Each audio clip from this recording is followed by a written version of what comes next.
Thanks for joining us for another episode of the Workers Podcast. On this episode, we'll take a look at gender equality in the workplace. And of course, we'll explore other issues as it relates to gender. I'm so happy to have as our guest on this edition, Ms. Malika Parker. She is the very first female president of this union, the Antigua and Barbuda Workers Union. Malika, so happy that you've taken up this opportunity to join us on this podcast. Thank you, Anderson. It is my pleasure and it is my duty, I do believe. So I'm happy to be here. Absolutely. So we're going to jump right into several issues as it relates to gender, balanced gender equality in the world of work. But first, I want for our audience to get a deeper sense and an appreciation of who you are. So tell us a bit about yourself. You think that there's something missing about who I am in the public of Antigua and Barbuda? Absolutely not. Who am I? I think that most people would know that I'm a proud child of the Grace Green area. It is where I found my legs for social justice, my legs of fearlessness, a penchant for freedom fighting. I grew up in, as you can see, it's a working class neighborhood. So it is where I found my legs for workers' rights. Yeah. I had two working class parents. My father was a teacher and community activist, and my mom was a nurse or a nurse's aide and an activist in her own right. She was mostly very politically activated. And so my home, I like to tell people, was a home of service. It's people that were very service oriented. Yeah. My dad as a teacher, my mom as a community activist. So I was always involved in community work. Yes. And I was always involved in freeing people from struggles. Now that I think of it. My dad actually at one point was, I think, vice president of the teachers union. Wow, yeah. As I'm talking about my journey. So and my mom was involved in the public service union as well. And I can't say that that is the reason that I gravitated to this, because I have siblings that didn't. Yeah. I just always felt like organically, this is who I was. And I think that I was fortunate to have parents who were that, actually, that I could see in operation and cement my own ideas about what truth and justice should look like. So that was my early upbringing. I went to Green Bay Primary School, then to the Antigua Girls High School. And eventually I worked at First Caribbean Bank, where I became a shop steward. In fact, where I unionized that bank. Wow. Because when I went there, it was CIBC, Canadian Imperial Bank as we know it, and the staff there was not unionized. And here Malika came with all these radical ideas about workers' rights. And during the merger, yes, I was an integral part in getting the staff there unionized. And eventually I represented my workers, my co-workers as a shop steward for many years. Eventually becoming an executive member of this union. Yes. This is how I got on the executive of the Antigua and Barbuda Workers Union. And it was effortless. It was a pleasure. It organically happened. It was who I am. And of course, many persons would know that I eventually became a government senator at the time. Yeah. The political party that's associated with this union, the United Progressive Party, was in government. And I actually replaced Chester Hughes in the Senate. Chester, at the time, was the president of the union here. Yeah. And then, as fate would have it, now that I'm telling this story, Anderson, wow, the symmetry is amazing. Yeah. Because then I also replaced him as the president of the union. So he was the immediate president before me. And of course, as you said, I became the first female president of this great and awesome organization. Yeah. So then I served in government for some time. I was a government senator and a junior in the Ministry of Social Transformation. I served there with the Honorable Wilmot Daniel for a period. And politics for trade unionists is easy. Correct. Yes. Yeah. It makes sense. And it's all a part of trying to move workers forward, people forward. Yeah. You know, to get people seen and heard and to have policies that are people oriented. So you move from making workplaces work for people to trying to make government work for people and for ordinary people. And so those things came naturally to me. I loved it. Of course, it came with a challenge because we know the bureaucracy in government and how things are. And I met a lot of disappointments in my tenure. I think that any right-thinking politician in service of the people will always feel a sense of disappointment. Yeah, feeling that you could do more. Yeah.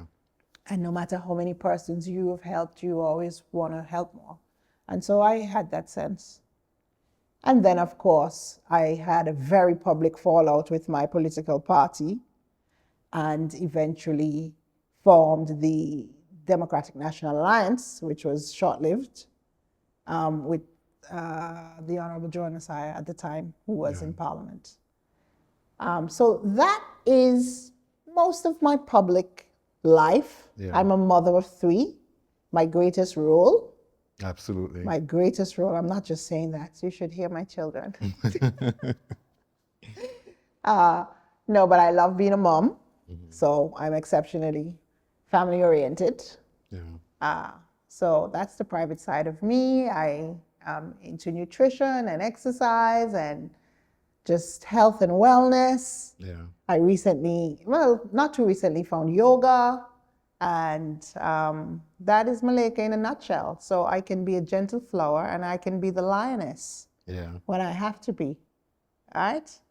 And I think that that has been also one of my graces, you know, because you have to know as a woman, which is what we're here to talk about, how to navigate certain spaces.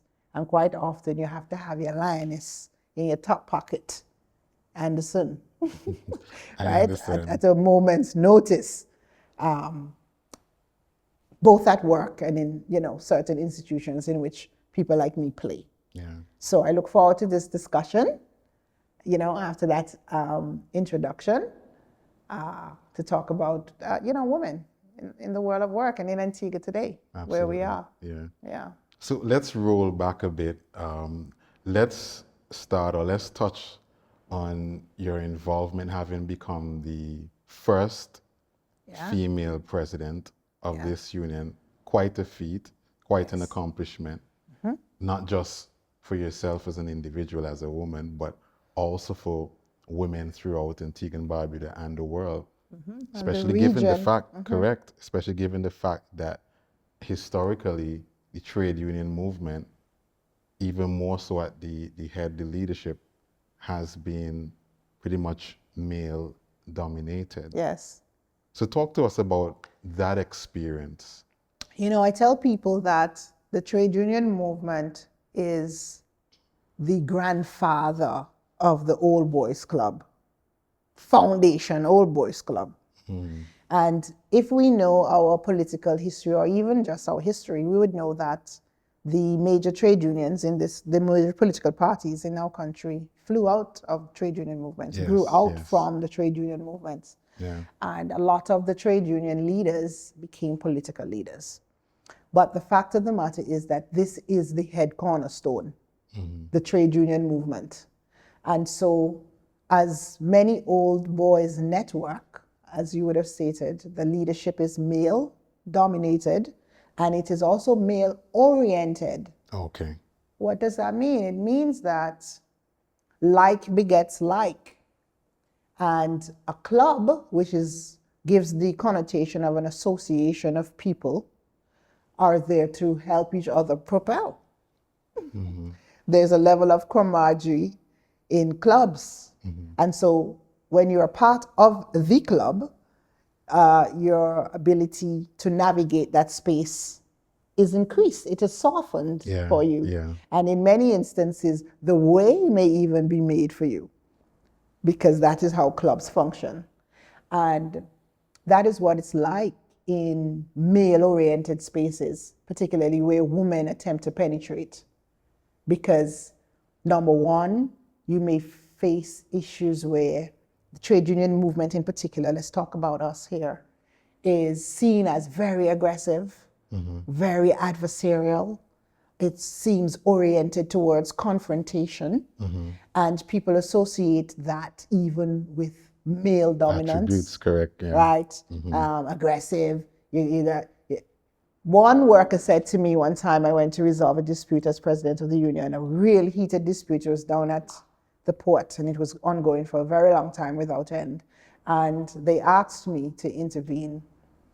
And a worker said to me now, years later, Malika, I was waiting for this big bad Malika to come. People tell me how Malika saw this and Malika saw that, and you came there, and I was waiting for you to go eat up the minister, and all of these language that he was using, which was associated with violence, Yeah. which I can be when it's necessary. But hear what he said. He said, but what I can say to you is that you were by far the smartest person in that room, and the only person that made the most sense. And I saw how you were able. Do you hear me? That came after, as an aside, even though I may have been effective. Yeah. The job was done. No blood was shed.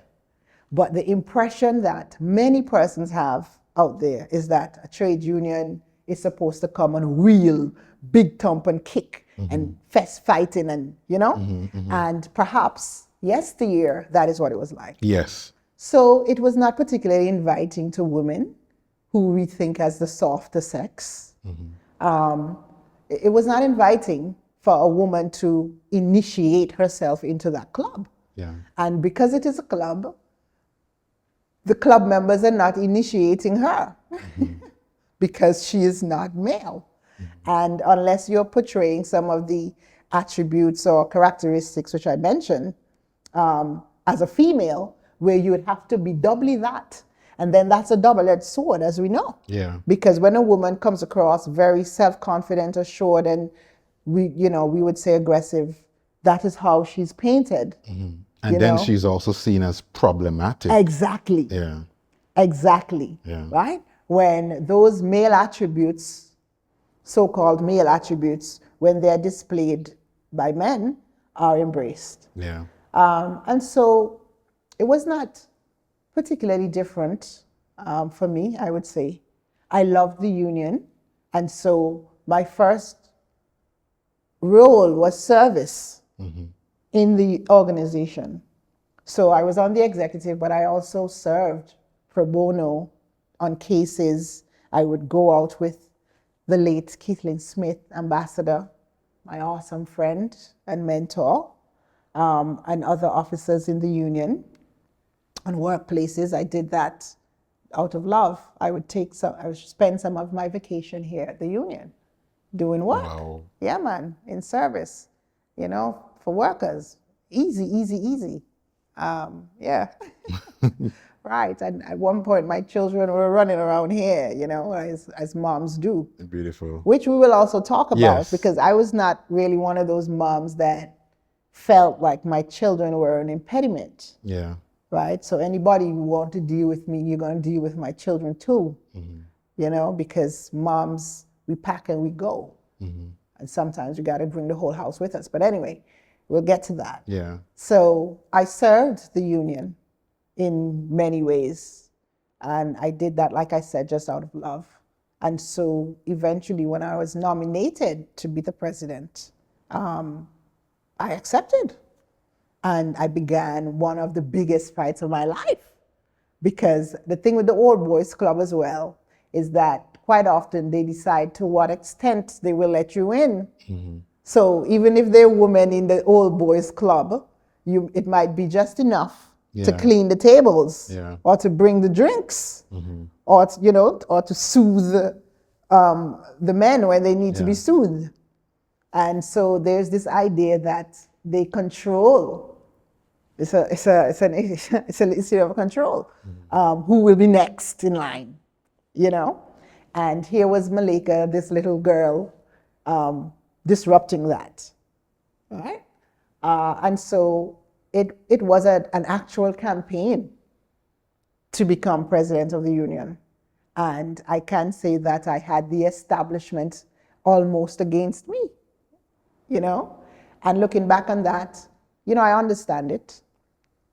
In politics, you learn to grow a big back, and in trade union, even more than that. Yeah. So I was out there in workplaces talking to workers, doing my own level of campaigning, selling my vision for the union, which I believe at that point I think we needed to update and upgrade and change some things at that point.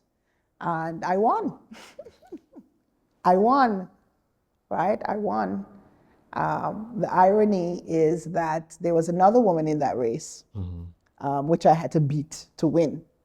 But in the end, like you would have stated, it is not only historic, but it is symbolic of what one woman can do when you do not see the glass ceiling, which sometimes when I have talks with young women in particular, Anderson, I tell them about this glass ceiling that they keep telling us about.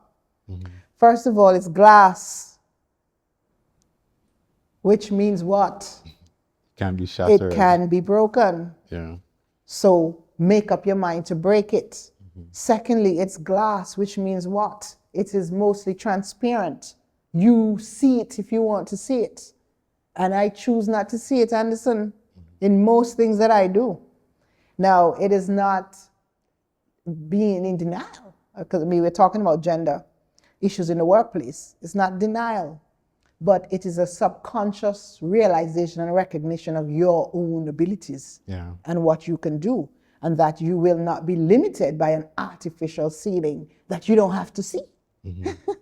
That you can choose not to see it because it is invisible. You can make it invisible, even acknowledging that it is there, just so it doesn't slow you. So, like I said, I won, and I do believe that it stands out there. I'm not only the first female president, but the only female president to date. And so I'm looking forward to a time when we can have a second female president of the Antigua and Barbuda Workers Union. Yes. Which sort of leads me into my next question. How would you say that that accomplishment would have impacted the union? Now, you spoke of how difficult that fight would have been because of the established old guard, the old boys club that existed, and having put up some resistance towards that, and you coming out as the president. Essentially, what I'm asking, to what extent have things changed as far as you can observe? At the time when I competed to be the president of the union, I think there was but one female officer. When you step into workers' union, almost all, if not all of the clerical staff are women.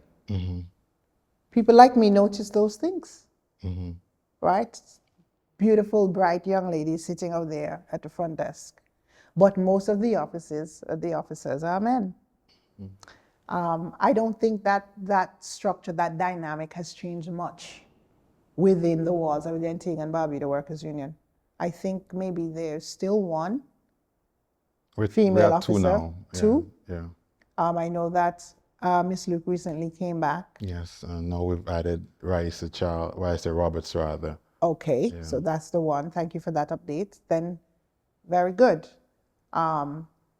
So sometimes the impact of somebody's ascension, like mine, that crack, may not be immediately felt.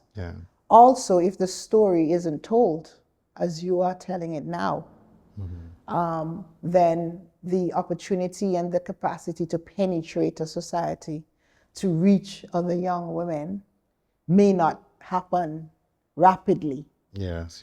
That's one. Secondly, if the organization's culture itself has not changed, and Malika was just the one-off breakthrough, but the culture has not changed, then obviously the glass ceiling is still very much intact, though. The Old Boys Club is still very much intact, even though it might have gotten a punch, a knock back. Yeah. That's just a reality. Now, I would like to say that I became president of the union and more women joined the trade union movement. And I would like to say that, you have other female presidents up and down Antigua and Barbuda, which is not so. But there are other good stories to tell. Yeah. Like, for example, I know that in many workplaces, most of the shop stewards are women. Yeah. I was a shop steward, right?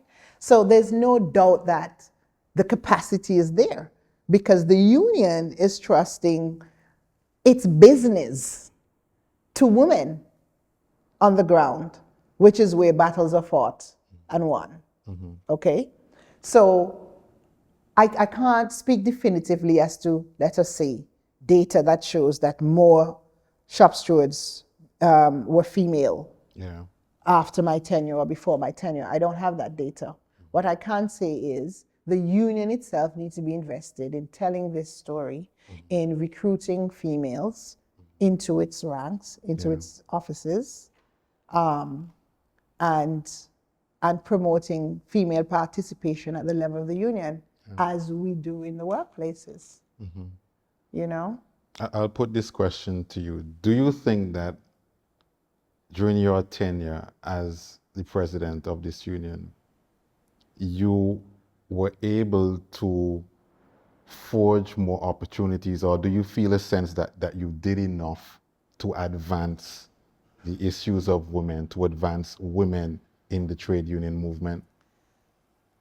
I could never say that I sat in the chair of presidency and thought, what can I do to advance women? Mm-hmm. I sat in the seat of the president and thought, what can I do to advance workers? Okay.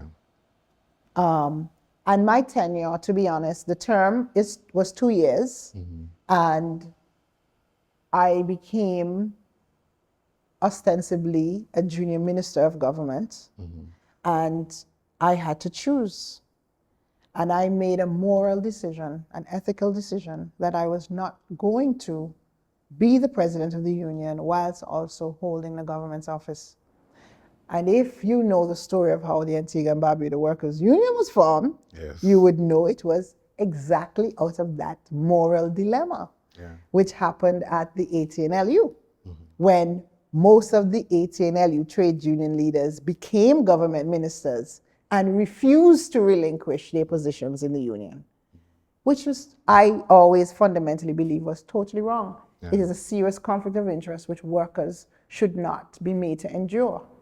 And so I found myself in the same position and was not able to run for a second term because I didn't want to do both, right? Because I fundamentally believe it's wrong, okay? So I would say that 2 years was not enough for me to cement many of the policies that I was pushing through and to do the level of window opening that someone in that position as a first female should have done, to turn your attention to that. And so I would concede that, Anderson, that more could have been done with more time. But during my time as president, I did do a lot more social outreach as the president of the union with the policies that I started as well. And when you talk about social outreach and social impact, it's usually women. Yes, yes. But the problem with a lot of those programs is that they are seldom permanent if you do not have the person in the chair to drive it. Okay? So some of the things lacked permanency, and again, if the culture did not change to embrace them and to institutionalize them, this is what you find quite often. So short answer is, more could have been done with more time. With more time. But here it is that I have this story to tell as to why I had to relinquish that. And that is a testament to my own love and fidelity for the union and what it ought to mean for workers. And I put that first in that decision that I took. Okay. Yeah. Now, having navigated a multiplicity of spheres across this nation, our society of Antigua and Barbuda, do you find that equal opportunities are afforded to both men and women? That question is being asked now for 50 years, you know, and depending on how you slice it, you get a particular answer. There is not consensus on that question in terms of equal opportunities. I don't want to pretend like we're in school to dissect it. Yeah.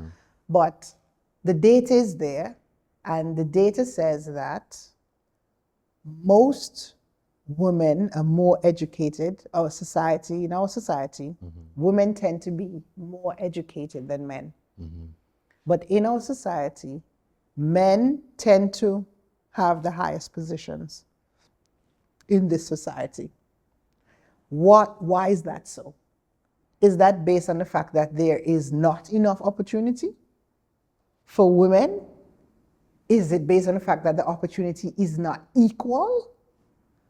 Is it based on the fact that women are not going after opportunities that are there, but men are? Do you see how we can twist it? Yes, yeah. What I can say is we know that we have society that has been for many decades male-oriented, right? Which, we call the patriarch. That is the construct of our society. By the very construct of society, it means that males dominate for a greater part. So that's one issue. So what is this male dominance based on?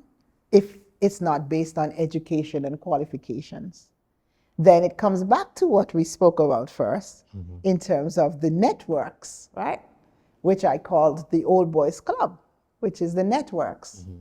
And so you find in our society that women may not have that into the networks immediately.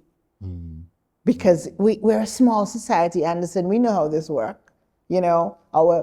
Our son, our daughter, or whatever is going for a job. You say, who's running that company? Okay, I know him. Let me call him. Yeah. And see if I can get Johnny here a job, or Susie, your daughter. So we are very interpersonal. Our society is not an invisible society. So equality is a terminology, but really and truly, how equal can you get? Right? Yeah. When I can call the Prime Minister on my phone because of my networks, and you can't. So there's that reality that women have to face. Then as a woman, I would say to you that we ourselves are not as forthright and as aggressive as we should be. And that comes from our homes. You see how I can twist and turn this question for you? Yeah. That comes from our homes. Because in the homes is where leaders are made. In your home. And for women watching out there, for men watching out there, I will let you know that little girl sitting at your dining table, you are infusing in her consciousness the type of whether she sees the ceiling or not by the way you treat her at home. So when you have double standards in the home, for example, where Susie has to do all the work, she has to wash the dishes, she will wash the clothes, she has to do all of these chores, which some homes tell us are female only, and her brother doesn't, you're sending a signal to that woman to be, that girl. Yeah. Those are psychological programming, which society, the patriarchal society, is doing from an early stage. Yeah. Right? When Johnny can go out and play with his friends and begin to build those networks and stay out longer, and and she has to come home and she has to lock up in the house because she must not be outside because she don't want no street girl and she'll get pregnant and this and that. Where is her networking? What is she building? Right? When she has to be at home, she has to cook, she has to clean, she has to you're sending those signals to your daughter. Now, I can say a little bit of that reality of where I grew up, that I had parents, they were traditional. Yeah. To a great extent, I had to do those things as well, but they never stopped believing. They never believed it, never stopped believing in me. I'm trying to find a way to say it. Like they never made me feel that I was not equal and better than my brothers. So they didn't put any limitations on you. Exactly. In spite of the gender. Exactly. You understand? So I played sports. I captained my netball team. I was out there doing things. Okay? My brothers were playing sports. I was playing sports. And I was sport oriented. Right? So that is even one way. So you're exposed to different spaces. You begin to build other skills where you become fearless, you get confidence, so that when you're now in the space of work, you can speak up for yourself. You can apply for that job because you have the confidence to do it. You can walk into Mr. So-and-so office and have a conversation with him feeling like an equal. Like you're not just there to serve, but that you can lead. Because you've been given the opportunity to lead in the home. So that's the first thing I would say when we talk about equal opportunities, that we have to create that space, those ideas from little in the home where we create our leaders. Okay? So on a larger scale, you can extrapolate that. Where I worked in the banking industry, Anderson, most of the workers in my workplace were women, hard-working women, and most of the men in the leadership positions were male. That is just the truth. So the data will show that the opportunities are not forthcoming, if I can short circuit it. Right? As to why that is, I think we'll need a little bit more unpacking. But what I know is that when you find one woman that can pierce through, many more can come through. So what's shaping this one woman? Because I want to believe that I also broke ceilings in politics. I don't see them, right? And I'm not afraid of them, okay? And I'm not speaking as though they weren't challenges, they weren't moments of doubt. Please, I'm not building myself up to be a giant greater than what I am. I am human. I learned. I stumped my toe. You know, I made mistakes. I got blows too. I got blows too. But I was tough. I was tough. I was tough because I came from a community of tough people, of tough women, fight mostly single mother homes, raising their families, right? Making real choices. And then I came from a home with parents that, you know, okay, so I give thanks for that. So that is what I would say. It's not equal, but a lot of us who are complaining of its inequality are responsible for that. Right? Because that inequality suits us in our kingdom, within the four walls of our homes. Right? When we have our little girls. I have 2 girls and a boy, Anderson.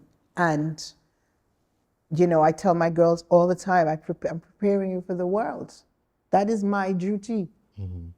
Right? So I'm a tough mommy. I'm a loving mommy, but I'm a tough mommy.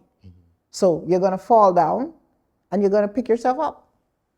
What do you say then to the grown woman who hasn't had that level of exposure to life, who hasn't been conditioned that they're unequal, they can be as competitive and assertive? What do you say to that grown woman who now is cowering at society, at the toughness of the world of work, and at the dominance of men in certain professional roles? How can she compensate for those deficiencies that she has built up over the years? So like I said, it's psychological. So a lot of this work is internal. You have to let yourself know, force yourself to know that there are no limitations for you. Convince yourself of that, right? And there are ways to do that, which you don't really have me on here as a spiritual guru, but I can share some of them because as women, we have to learn positive self-talk because it's not easy to be a woman in our society. Like I said, most of us are single mothers raising children in competitive environments. And so quite often, to tell you the truth, a lot of women are not thinking about themselves. A lot of the time, she's just trying to get by. And that is how, as well, we free up the space for men to be themselves. Wow. And to expand and to be their greatest and their best. Truth. And you hold them up and support them, right? And she will put herself to the back and save herself for last and those things. So the first thing I would tell women is, number one, remove your mental limitations. Secondly, and along with that, you put yourself first. Learn how to prioritize you. Because statistics also show that societies where women are empowered, societies where there is equal opportunities, when women are better paid, the country does better. Anderson. It's not Malika say so. If you want Antigua and Barbuda to flourish in the next 50 years, give women money. Give women opportunity to lead. And I'm not saying that in a sexist way. I have a son, okay? But this is what the data shows. That societies where it's policy oriented towards women's equality, gender equality, where you have policies that support women, the country does better. You hear what I say? Wow. Not women do better. The country do better. The education level rises. Children do better. Their men do better. So there is also this perception that women are here to take, or this idea of the feminist movement and all this talk about gender equality, like men are feeling like women are coming to take their space. No, because that is a very closed and narrow concept. Because what we are talking about is expansion. Expansion. And so in a society that is expanding, there's room for everyone. When you empower women, women are creating businesses. There's something that is not spoken about enough, which I said I would mention here. And as I said that, I must mention it. Because when you talk about equal opportunity or gender bias in the workplace and so on, one of the best ways to eliminate that is to have more female-owned businesses. Right? So when you have expansion and you are propelling women in societies with policies that are gendered oriented, you have women that are coming up to build their own businesses. They're not coming to take yours. They're building their own businesses. They're hiring other women and men. So if we, maybe some of us in the development space and in the political space as well, have to learn to reframe this concept of gender inequality. Now here's where we'll leave it for this edition of the Workers Podcast. You'll have to join us again for part 2 of this very broad conversation on gender. Very thought-provoking and even challenging. Join us again next time.